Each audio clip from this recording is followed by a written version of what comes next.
দীর্ঘ 12 বছর পর দখল হওয়া পার্টি অফিস পুনরুদ্ধার করল সিপিআইএম কর্মী সমর্থকেরা।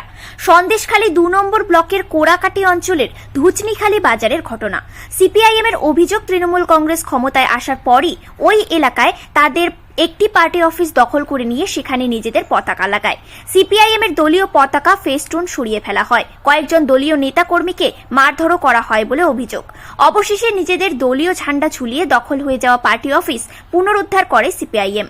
সন্দেশখালী প্রাক্তন বিধায়ক নিরাপদ সর্দার বলেন, দলীয় কার্যালয়টি তৃণমূল কংগ্রেস দখল করে রেখেছিল। তৃণমূল আশ্রিত দুষ্কৃতীদের ভয়ে আমরা এতদিন সরব হতে পারিনি। আজ আমাদের ছেলেরা নিজেদের বাড়ি ফিরে পেয়েছে।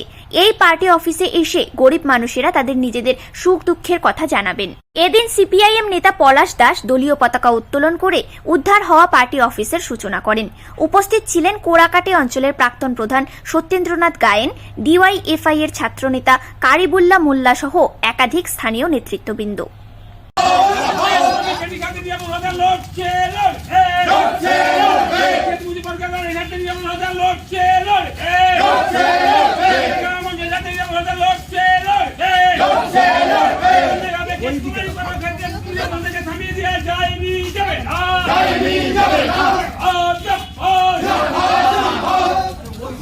দুষ্কারীদের কঠিন সাজা দিতে হবে।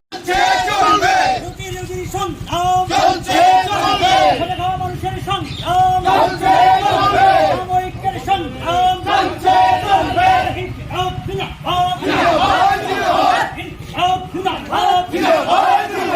বামপন্থীর চিন্তাধারা দিকে দিকে ছড়িয়ে দিন।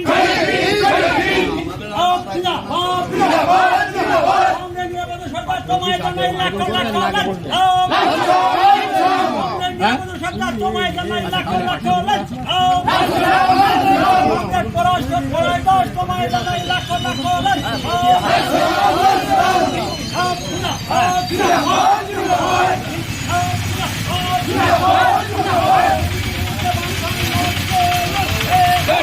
আপনারা দেখছেন নিউজ প্রাইম টাইমস।